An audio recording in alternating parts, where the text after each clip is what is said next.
bagaimana kita mencari jelas tentang masalah metodologis, misalnya teoritis, misalnya empiris utama, dan bidang utama perdebatan dalam dunia ilmu politik yang kompleks dan terfragmentasi, ya kan? Jadi disitulah prioritas khusus tadi. Nah, untuk apa? Memfasilitasi pertukaran intelektual antara komunitas akademis di berbagai belahan dunia, gitu.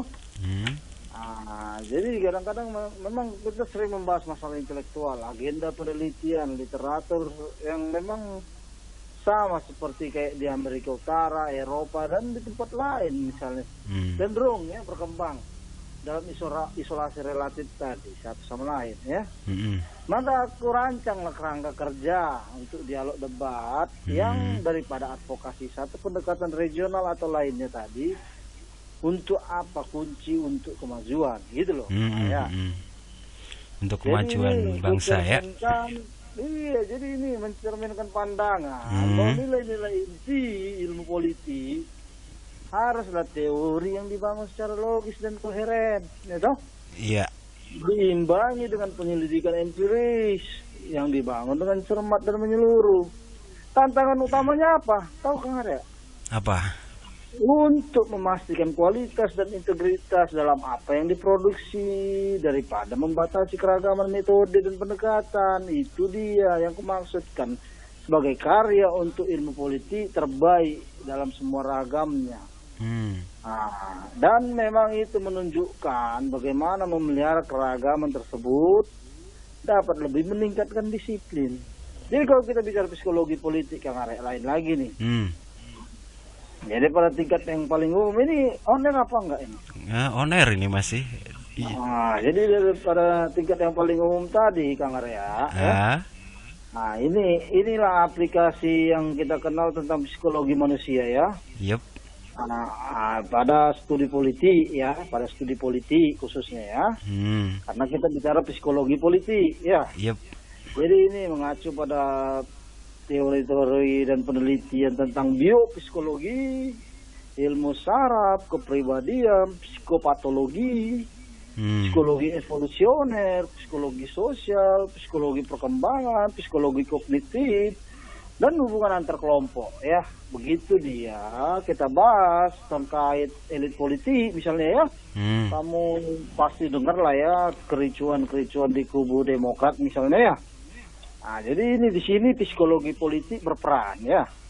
Bagaimana kita membahas tentang elit politik yang ada di situ ya, kepribadiannya ya, motifnya ya, keyakinan, gaya kepemimpinan ya, penilaian, dan itu banyak keputusan-keputusan dan tindakan mereka dalam misalnya kebijakan-kebijakan, kebijakan ya, masalah konflik internasional, resolusi konflik nasional, iya intinya segala macam konflik ya, itu yang bisa kita lihat dan kita nilai dari mereka ya toh. Nah jadi ini yang berkaitan juga, ada berkaitan dengan pemungutan suara Kang ya. Bisa juga itu psikologi politik, aksi kolektif, pengaruh komunikasi politik, sosialisasi politik, dan pendidikan kewarganegaraan ini penting dalam perilaku politik berbasis kelompok, keadilan sosial, dan penggabungan politik tadi ya. Jadi inilah yang kita katakan bidang psikologi politik tadi, makanya mau kita kembangkan. Bagaimana penelitian kita yang mudah kupicu tadi dengan campuran pertanyaan yang ada di seluruh peristiwa belahan dunia ini ya. Ketika psikologi sosial dan ilmuwan politik beralih ke psikologi untuk memahami asal-usul konservatisme politik tadi. Ini yang menarik Kang Arya. Jadi praktiknya mengkomunikasikan pemikiran ini yang tersirat adalah praktik yang umum hingga bagaimana kita memahaminya bisa terdokumentasi dengan baik. Jadi disinilah yang saya katakan tadi, tidak ada kebenaran yang ada yang saya takuti, kan begitu? Atau ingin tidak diketahui seluruh dunia, ya toh? Haruskah seseorang tadi menjadi tidak masuk akal di antara yang tidak masuk akal? Tidak Kang Arya, ya nak? jadi kita tetap bijak secara rahasia. Itu loh Manurung, ya toh? Oh, Manurung. Iya, oke. Iya. Siap. Siapa sekarang tuh yang nggak kenal ya? Manurung. Bukan, Manurung kan bijaknya secara rahasia, kan nggak banyak orang tahu. TV itu mana tahu. Oh begitu ya, dirahasiakan tetap. TV itu kan yang dipanggil yang nggak jelas-jelas loh narasumbernya kan. Ya sesekali lah biar Bang Manurung ini diundang di TV-TV Jadi kita gitu ya. gini, Kang Arya, saya tidak mau menonjolkan diri saya, tapi saya mau menonjolkan penemuan saya yang menonjol. Oh untuk gitu. apa? Agar mereka yang saya kasih penemuan-penemuan ini kita lebih memahami, tidak ketertinggalan dalam tindakan mereka berbangsa dan bernegara ini. Bagaimana lapisan-lapisan tadi, ya mereka harus mengerti gitu loh. Jadi langkah-langkah apa aja nih yang seharusnya dilakukan oleh pemerintah mengenai sosiologi politik ini? Jadi kalau kita bicara ya penelitian tentang terkait pemerintah ini, kita jangan melupakan sejarah ya. Ini dalam ingatan penelitian ya. Kita harus memahami dulu ya sejarah dari presiden pertama, presiden kedua, bagaimana presiden ketiga sampai presiden Joko Widodo ya kan. Jadi kita juga jelas melihat perubahan-perubahan itu, transformasi ada Kang Arya ya. Kalau kita menampilkan semua ini di dokumentasi seluruh penerangan, mungkin bisa kita lihat lah ya. Nah, intinya banyak yang mangkrak di misalnya di Orde Baru ya. Banyak ada juga proyek yang mangkrak di era ini. Itu semua dirampungkan.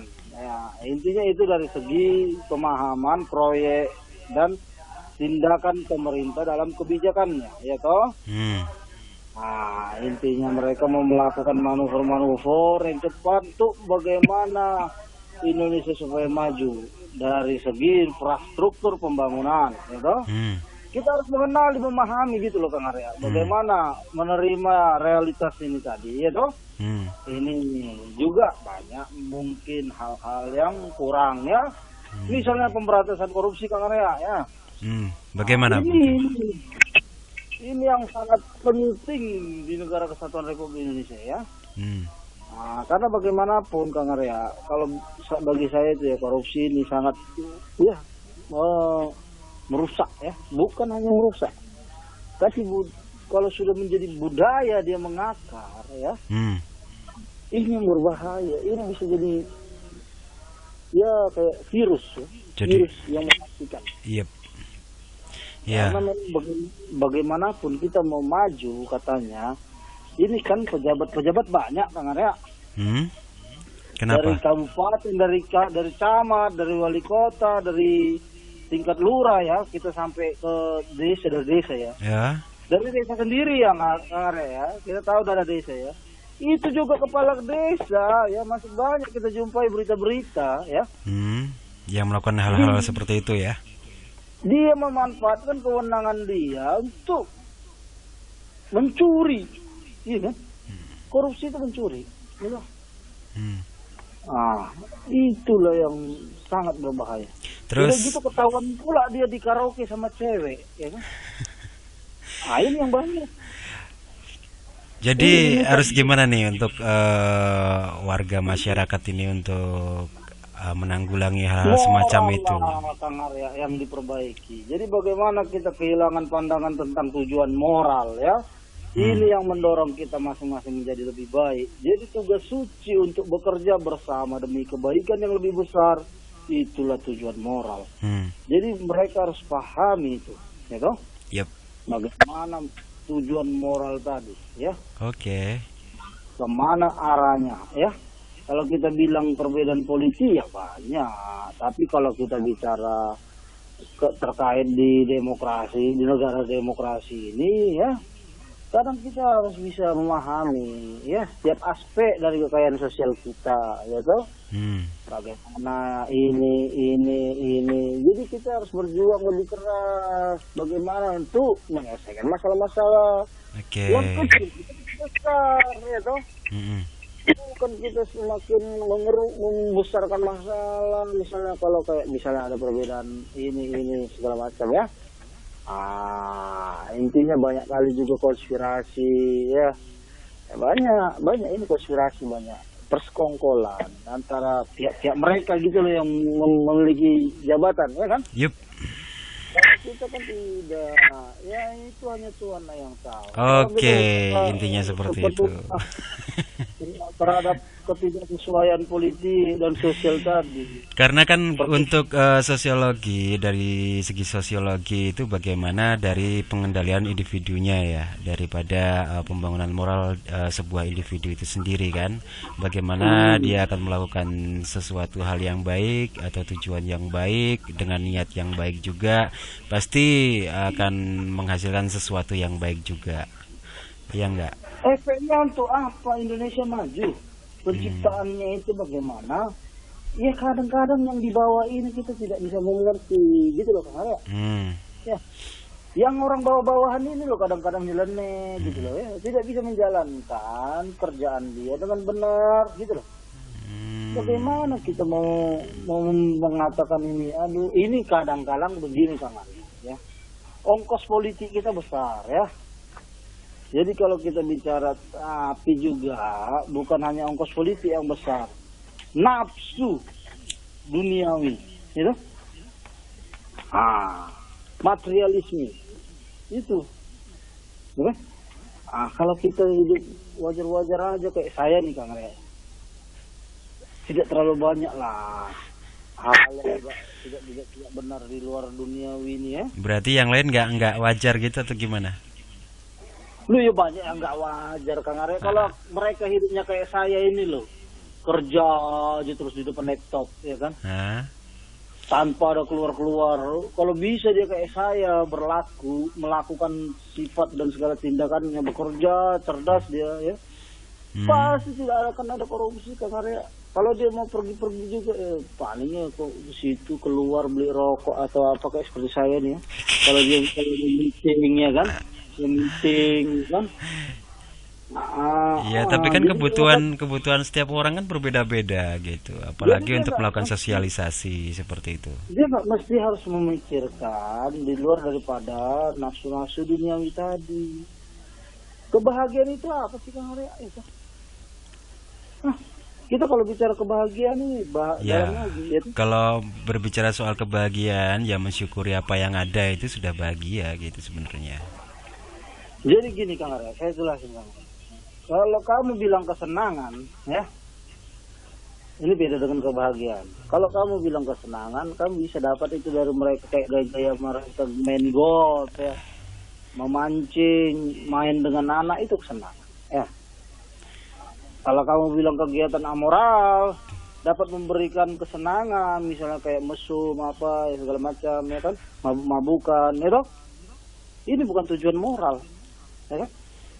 Kebahagiaan abadi tadi hanya dapat dicapai melalui penanaman jiwa dan pikiran Kang Arya, dan memupuk jiwa dan pikiran kita, menuntut kita untuk bagaimana kita bisa hidup dengan tujuan moral tadi, bukan yang amoral. Beda lagi kalau masalah itu. Ini sudah jelas Kang Arya ya. Jadi gitu namanya, kalau kita bersukacita dalam pekerjaan kita ya, kayak saya ini ya, bersukacita saya dalam pekerjaan saya, memberikan informasi kepada seluruh masyarakat ya toh. Itulah saya melayani. Ini pekerjaan yang mulia ya toh.